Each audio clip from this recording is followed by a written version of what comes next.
Please Partha.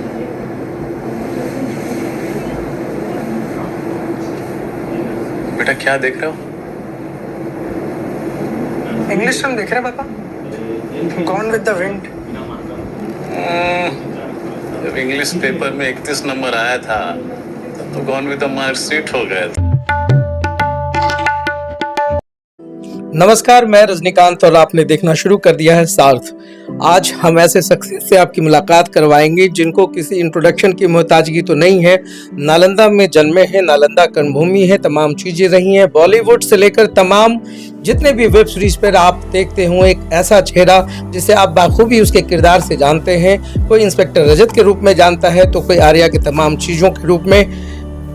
Television industry की बात करें, बॉलीवुड इंडस्ट्री की बात करें और तमाम बड़े दिग्गज नेताओं के डायलॉग डिलीवरी की बात करें, हर को कोच किया है। चाहे हम कैटरीना कैफ की बात करें या जॉन अब्राहम का, तो आज हम उस जबरदस्त किरदार से आपको रूबरू कराते हैं। बहुत बहुत स्वागत है विकास जी। आप एक ऐसे चेहरे हैं, नालंदा से आपका ताल्लुक है, तमाम चीजें हैं। फादर डॉक्टर कैप्टन विनय, एक बहुत बड़े सर्जन, हर चीजें रही, प्रसिद्धि रही।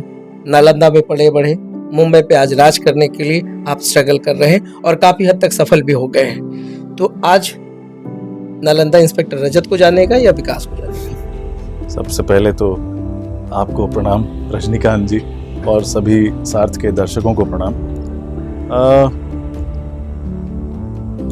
नालंदा विकास के रूप में ही जाने, अभी तो बहुत सारे लोग, बल्कि आपको बहुत खुशी भी होती है इस बात की कि डॉक्टर विनय के बेटे के रूप में जानते हैं।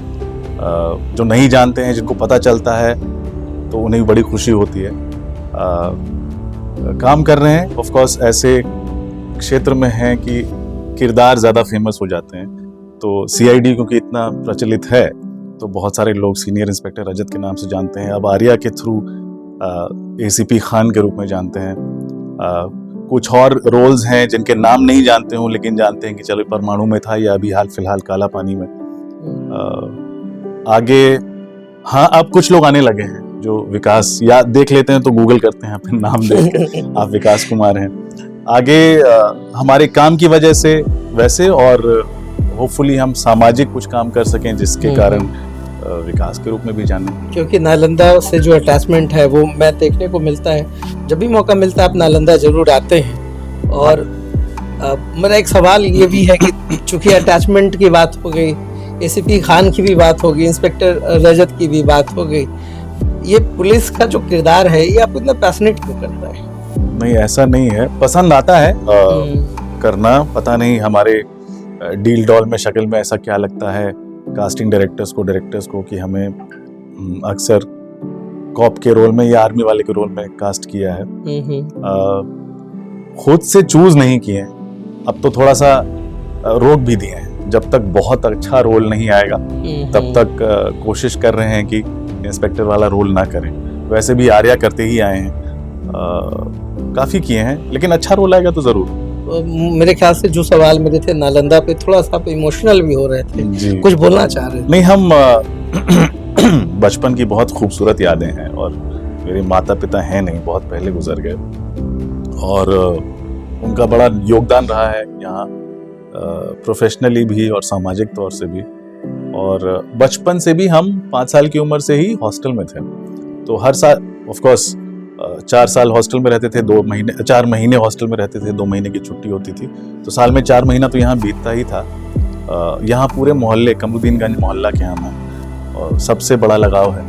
और हालांकि हमारे माता पिता या कोई और यहाँ नहीं है, खानदान है, हम बहाने ढूंढते रहते हैं यहाँ आने के लिए। अभी भी हम पटना में एमिटी यूनिवर्सिटी है, उनका फिल्म फेस्टिवल है, उसमें चीफ गेस्ट बतौर हम कल और परसों वहाँ फंक्शन है, तो हम बहाना मार के एक दिन पहले आके कि कुछ वक्त, कल शाम आए हैं, अभी निकल जाएंगे थोड़ी देर में। तो मोहल्ला में कुछ लोगों से मिल लेते हैं फटाफट। 2-4 जगह हैं जो बचपन की याद दिलाती हैं। दरगाह पर हो आएंगे, 1-2 जगह मिल आएंगे, गाँव हो आएंगे और भाग जाएंगे वापस पढ़ने। ये जो इंडस्ट्री है जिसको लोग बहुत समझते हैं कि बहुत ही स्ट्रगलिंग वाला फेज होता है, तमाम चीज़ें होती हैं, बचपन की यादें जुड़ी होती हैं। क्या जैसे लोग कहते हैं ना कि डॉक्टर का बेटा है तो डॉक्टर बनेगा, इंजीनियर का बेटा इंजीनियर बनेगा, आईएएस का बेटा आईएएस बनेगा, ये जो पेरेंट्स की सोच होती है, क्या विकास के ऊपर भी थोपा गया? फिर अचानक इस इंडस्ट्री में आने के पीछे का क्या कारण रहा? नहीं, हम लकी थे बहुत कि हम पर थोपा वोपा नहीं गया। हमारे पिताजी बहुत प्रोग्रेसिव थे उस मामले में। ऑफ कोर्स हम पढ़ाई में ठीक ठाक थे, अच्छे थे बल्कि, तो वो, और हमारी खुद की इच्छा थी कि हम डॉक्टर बने। पिताजी को अक्सर हम जाके क्लिनिक में हमने ऑपरेशन करते हुए देखा, हमको बड़ा एक्साइटिंग लगता था। बहुत लोग खून से डर जाता है या उस प्रोसीजर से उसको लगता है कि नहीं, ये हमारे लिए नहीं है। हमको बहुत थ्रिलिंग लगता था और जानते थे, सीखते रहते थे पिताजी से भी और स्कूल में भी। बस जब एन मौका आया 12th के बाद, तैयारी कर रहे थे लेकिन उतना मन से नहीं, और तब रुझान थोड़ी हो गई थिएटर की तरफ। थोड़ा शाहरुख खान को देख लिए, मनोज वाजपेयी को देख लिए, तो बस इच्छा जागी कि कुछ अलग करना है। और सपोर्ट था घर से, थोड़ा टाइम लगा हमको बताने में। पिताजी वैसे नहीं थे कि फोर्स करेंगे कुछ, लेकिन डिसिप्लिनेरियन थे, थोड़ा स्ट्रिक्ट थे। हम लोग सब थोड़ा सा क्या कहें, सही रूप में डरते थे कुछ भी एक्स्ट्रा बात करने में, तो वहां तक बात कहने में थोड़ा टाइम लगा। पिताजी ने भी पहले सलाह दी कि अपनी एजुकेशन पूरी कर लो। तो पहले तो वो होता है ना कि 12th किया, लगा कि अरे अब पढ़ लिख के क्या करना है, जानते तो हैं, चलते हैं सीधा बॉम्बे। लेकिन ये अच्छा है कि हमने वो सलाह मानी, हमने ग्रेजुएशन की, फिर MBA भी किया पार्ट टाइम। तो हमारे पास एक डिग्री आ गई। उससे होता क्या है कि आप कुछ और जिंदगी जीते हैं, सीखते हैं, और ये सब काम आता है एक्टिंग में, और आपको एक कॉन्फिडेंस आता है। और हमारे पीछे भी कुछ था नहीं, हमारा कोई यहाँ पर प्रॉपर्टी नहीं है, हम आते हैं यहाँ, हमारा कुछ नहीं है, हम अपने मकान मालिक जो हमारे थे वहाँ रहते हैं। तो ये ज़रूरी था कि हम अपना कोई बेस बना लें। वो हर मध्यवर्गीय माता पिता की चिंता होती है कि खाइते कैसे। तो ये जो डायलेक्ट्स है जो आपने अभी टच दिया देश के अंदाज का, तो मुंबई में कैसे फिर इसको लेते हैं लोग? हाँ, तो वो करके फिर हम गए, मेहनत किए, इत्तेफाक था, अच्छा था, सपोर्ट रहा, जहाँ तक भी पहुंचे हैं अभी भी जारी है, चल रहा है, जर्नी अच्छी है। मुंबई में हम इस्तेमाल करते हैं, घर में इस्तेमाल करते हैं, थोड़ा बहुत मगी उगी बीच में छोड़ते रहते हैं। हमारी बीवी सरदारनी है तो वो बोलती है अच्छा, वो हमको क्योंकि फिर हम डायलॉग कोच भी हैं, लोगों को हिंदी बोलना और बाकी चीजें सिखाते हैं। सवाल वही थे, फिर डायलॉग कोच तो बोलती है कैसा डायलॉग कोच है, तो हम बोलते हैं अरे अभी हम बिहारी हैं। तो हाँ, और बाकी जहाँ मौका मिलता है, 2 फिल्में हैं जहाँ हमने बिहारी का रोल किया है। 2 काम है, एक हामिद फिल्म है नेटफ्लिक्स पर, और अभी रिसेंटली काला पानी आई है, जिसमें काला पानी के बारे में थोड़ा बताएं लोगों को कि ये जो वेब सीरीज है नेटफ्लिक्स पे, तो तमाम जो वेब सीरीज है हम देखते ही रहते हैं, खास करके आपका ACP खान का रोल जो है मुझे काफी पसंद आ रहा था। और इनफैक्ट मैं ये सोच रहा था कि विकास जी को कैसे अप्रोच किया जाए, तो फिर अमितेश जी ने कल फोन ही कर दिया कि विकास जी आए हुए हैं। हाँ, तो कल मैं अमितेश जी से मिला और उनके परिवार ने मेरी बहुत अच्छी मतलब कुछ नाश्ता पानी हुआ और बड़ा अच्छा वक्त गुजरा उनके यहाँ। काला पानी की बात हम लोग कर रहे थे। ACP खान एक है, तो आर्या सुपर हिट शो है, सुष्मिता सेन के साथ हम हैं, बहुत मजा आ रहा है, बहुत अच्छा दे रहे हैं आप तो सुष्मिता सेन। रोल ही वैसा है, वो गलत काम कर रही है, वो क्रिमिनल है, हम गॉप हैं, उनको तो उनके पीछे तो पड़ेंगे ही। बिल्कुल, बहुत मजा आता है वो करने में। और काला पानी बहुत कठिन रोल है और बहुत अच्छा लिखा हुआ है रोल, बहुत अच्छा शो है। जिन्होंने नहीं देखी है नेटफ्लिक्स पर देखिएगा, बहुत अलग है और बहुत प्यार मिला है उसे दर्शकों का। हमारे किरदार को भी काफी लोगों ने इधर उधर से मिलते हैं तो बहुत अच्छा रिएक्शन देते हैं। संतोष नाम है हमारे कैरेक्टर का, बोकारो का सीधा सा आदमी है। वो कहानी है बेसिकली अंडमान निकोबार आइलैंड्स की है, वहाँ पर 2027 में बेस्ड है। नया साल आ रहा है और वहाँ सेलिब्रेशन हो रही है, और पैंडेमिक जो हम सब ने देखा अभी पिछले 2 साल 3 साल 2021 में, तो कुछ वैसा वहाँ होता है और सब लोग हंसते हैं। तो उसमें अलग अलग किरदारों के साथ क्या होता है, तो हम एक मुख्य भूमिका में हम भी हैं। हम वहाँ टूरिस्ट हैं बोकारो के, हम अपने फैमिली के साथ, बीवी 2 बच्चों के साथ गए हुए हैं, और हमारे साथ जो बीतती है बहुत बुरा होता है हमारे साथ।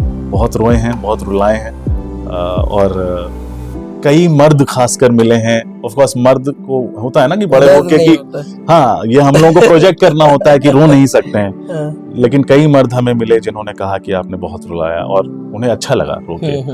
तो देखिए, रोइएगा लेकिन मजा आएगा। और मैं उम्मीद भी करता हूँ कि आपका जो शो है वो खूब हिट करे, सुपर डुपर हिट हो जाए, और नालंदा की जो फीलिंग्स है, जो टच है, वो भी आए। और उसमें हम यूज किए हैं मतलब मगही लहजे का हिंदी बोले हैं। तो ये जो मगही वाली बात हो जाती, तो मघी वाला बाद में तो एक बात ये भी आ जाता है ना कि अब जो युवा पीढ़ी है उसको क्या संदेश देंगे आप?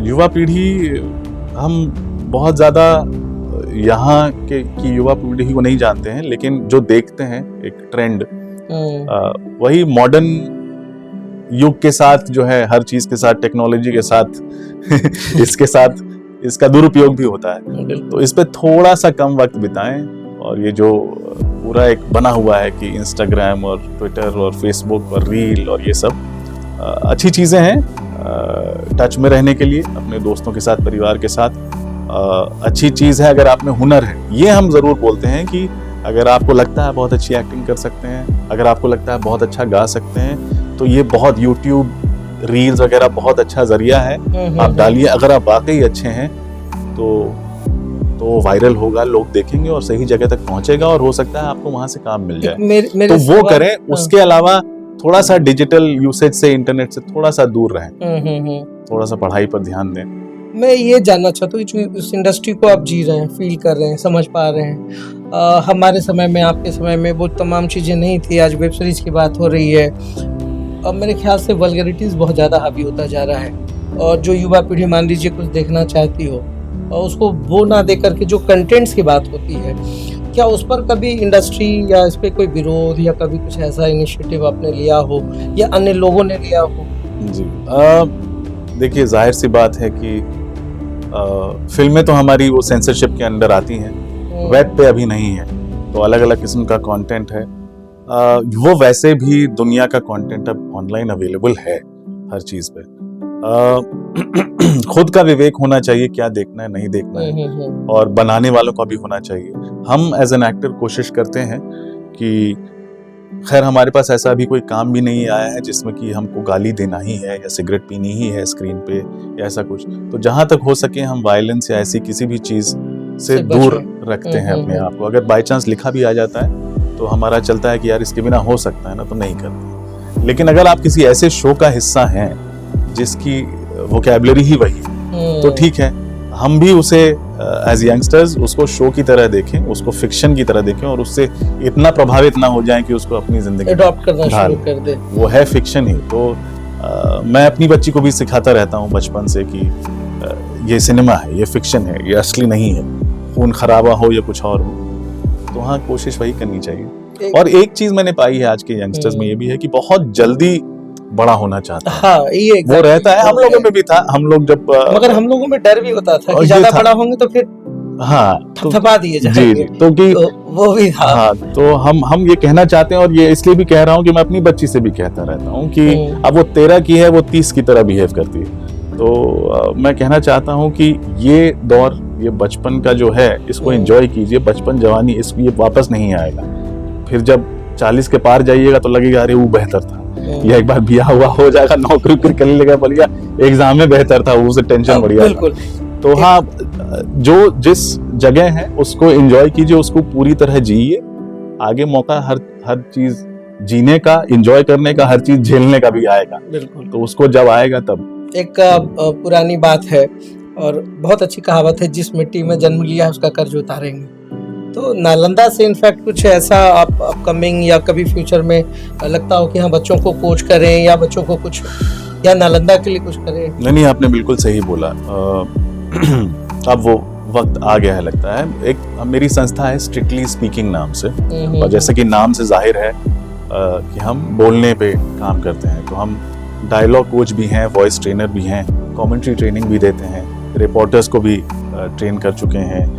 मिस इंडिया फाउंडेशन में पब्लिक स्पीकिंग कोच भी हैं। तो जो मिस इंडिया वगैरह बनती हैं, जब वो मिस यूनिवर्स, मिस वर्ल्ड के लिए जाती हैं, तो उनको थोड़ा बहुत कोचिंग देते हैं। रवीश जी को आपने कोच किया है?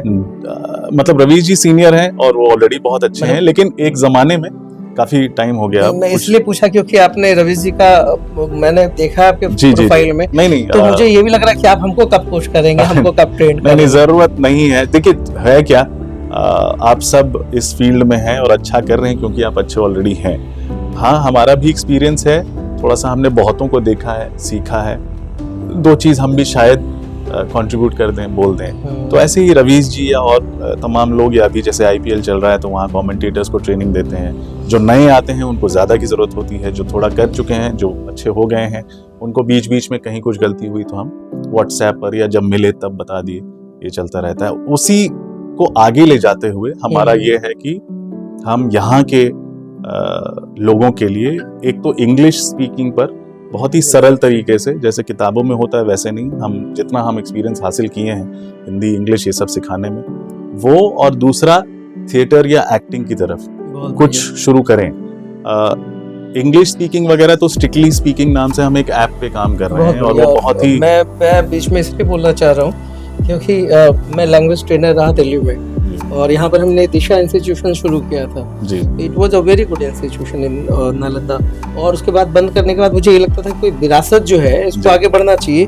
मैं आपके माध्यम से पूरे ऑडियंस जो भी सार्थ को देख रहे हैं, मैं रिक्वेस्ट करूंगा कि जिस ऐप का इन्होंने नाम लिया है इसको फिर से सर बोल देंगे, उसको आप जरूर आप लोग उसको ध्यान दीजिएगा। स्ट्रिक्टली स्पीकिंग नाम है। बहुत हमने मिल के, मेरी टीम ने बहुत, मतलब मैं खुद से नहीं कहना चाहता लेकिन हम लोग इस फील्ड में शायद अकेले हैं इस देश में, और इतना वास्ट एक्सपीरियंस कमेंटेटर्स को सिखाना, रिपोर्टर्स को, ब्यूटी क्वींस को, एक्टर्स को, सबको ये इतना एक्सपीरियंस है और वो सब का निचोड़ अब हम स्ट्रिक्टली स्पीकिंग कैसे क्या करना पड़ेगा उसके लिए, अगर मान लीजिए मुझे हम 1-2 महीने में उसका ऐप ले आएंगे। उस पर काम चल रहा है और वही ऐप डाउनलोड करके फिर उसको हम कोशिश कर रहे हैं कि जितने सरल तरीके से, अच्छा मैं यहीं का हूँ, मेरे पिताजी ने मुझे बहुत अच्छे स्कूल में डाल दिया, वेलम बॉय स्कूल नाम है देहरादून में। वो उस समय देश के टॉप 3 स्कूल्स में था, डून स्कूल, वेलम, मेयो, अभी भी होगा।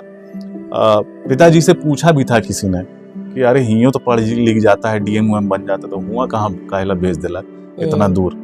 कहा कि हमको अपने दीदी के ब्याह में खाली 2 दिन का छुट्टी मिला था, तो दीदी का तो इंतजार था ही, हमरा भी इंतजार था कि वो कब आते ब्याह, आज ब्याह है 5 बजे के लिए अभी तक आए नहीं के। तो वो बोले कि हम चाहते हैं कि हमारा बेटा अंग्रेजी अच्छी बोले, अच्छी सीखे। अब उनका कोई इतिहास रहा, वो तो सेल्फ टॉट थे, वो तो तूफानगंज गांव के थे, खुद मेहनत करके खुद सीखे, तो उनका था। आज हमको समझ में आता वो चीज़ काम आ रही है बहुत, उसी से हमारा घर चल रहा है और वो हम आगे देना चाहते हैं। तो ये उसी सोच से स्ट्रिक्टली स्पीकिंग का जन्म भी हुआ था। एक्चुअली हमने कोई संस्था थी जिसने ये उड़ीसा या किसी और प्रांत में वो किया था, क्या बोलते हैं, सर्वे किया था, जिससे पता चला था कि 2 लोग जिनकी एक ही डिग्री है, पढ़े लिखे उतना ही हैं, लेकिन एक को अंग्रेजी थोड़ी बहुत आती है, बोलचाल ऑफिस में कर सकता है, ज्यादा नहीं, और एक को नहीं आती है, और उन दोनों में फर्क सैलरी का 35% तक हो जाता है, या फिर नौकरी मिलने ना मिलने का फर्क हो जाता है। तो हमको था यार कि ये हम करना चाहते हैं। हमने यहाँ सुना है लोगों को अंग्रेजी बोलते हुए, हमारी खुशकिस्मती थी हम जहाँ पढ़े वहाँ से सीख लिए और थोड़ा बोल पाते हैं, तो अब हम वो देना चाहते हैं। उस समय जब सोचे थे, ये 15-1 साल पहले, तो उस समय, उससे भी पहले, तो उस समय ये टेक्नोलॉजी नहीं थी, लगता था कि हर जगह सेंटर खोलना पड़ेगा तो कैसे करें, टीचर लगाना पड़ेगा, लेकिन अब है, अब इंटरनेट है, अब एप्स हैं, तो हम पूरा वो तैयार कर रहे हैं और जितनी जल्दी हो सके कंट्रीब्यूशन होगा और बहुत कम दाम में हम चाहते हैं कि सबके लिए करें। और यहाँ का स्पेसिफिकली तो यहाँ तो हो सकता है कुछ खोल भी दें जो थिएटर और ये सब से भी संबंधित हो। चलते चलते हम चाहेंगे कि लोकतंत्र का महापर्व है और इस चुनाव को लेकर के लोकसभा में लोग अपनी भागीदारी सुनिश्चित करें। आप सार्थ के माध्यम से एक अपील जनता से जरूर करें। जी, मैं सार्थ के माध्यम से सबसे कहना चाहूँगा, जिनकी भी आयु हो गई है, जो इलेक्शन में वोट दे सकते हैं, ज़रूर दें, भागीदारी लें और सही कारणों से वोट दें। जाति, धर्म, इन सब से ऊपर उठ के जो आपको लगता है कि बिहार को सही राह पे ले जाएगा, अपने इर्द गिर्द देखें, अपने आप को देखें, अपने बच्चों को देखें, जो आप सबकी भलाई के लिए काम करेगा, उसके लिए वोट दें और ज़रूर दें। शुक्रिया। और मैं आज बहुत खुश हूँ कि चलो नालंदा की भूमि पे वैसा व्यक्तित्व जिसने तमाम चीज़ों को जिया है, समझा है, और आप सबके सामने हर सवालों का जवाब इन्होंने काफ़ी बेबाकी से दिया है। और चूंकि ये एक ऐसा समय है कि अब बहुत सारे काम करने होते हैं, बहुत सारी चीज़ों को देखना पड़ता है, सार्थ के साथ आपने समय बिताया, मुझे मौका दिया और हम लोगों ने एक अच्छा इंटरेक्शन किया आपस में। तो मेरी समझ से एक जो टोकन ऑफ लव है, जिसको अमितेश जी बहुत देर से धैर्य से रखे हुए हैं आपके लिए, तो हम चाहेंगे वो आपको जरूर दें और इसी स्टूडियो में दें। अरे वाह। मितेश जी से पहले आप लोगों की थोड़ी सी मुलाकात करा दूं। काफी सोशल हैं और काफी हम्बल हैं, और जितना भी क्रेडिट है, आज विकास जी से लोगों ने बात किया, क्रेडिट जाता है मितेश जी को। तो मैं चाहूंगा वो प्यार जो आप संभाल कर रखे हुए हैं सुबह से, आप विकास जी को। एक्चुअली अपकमिंग मंथ में विकास जी का बर्थडे है। अरे वाह, अरे वाह, कहाँ रिसर्च किया। हम लोग शायद उस बर्थडे में नहीं सेलिब्रेट कर पाए, नहीं रह पाए साथ में, लगा कुछ तो बनता है। अरे वाह, शुक्रिया सर। कल शाम ही इन्होंने बहुत प्यार दिया था, इन्होंने और इनके बच्चों ने और इनके परिवार ने। ये थोड़ा ज्यादा हो गया है, पर शुक्रिया सर, शुक्रिया। तो हमसे बात करने के लिए thank you so much sir, thank you.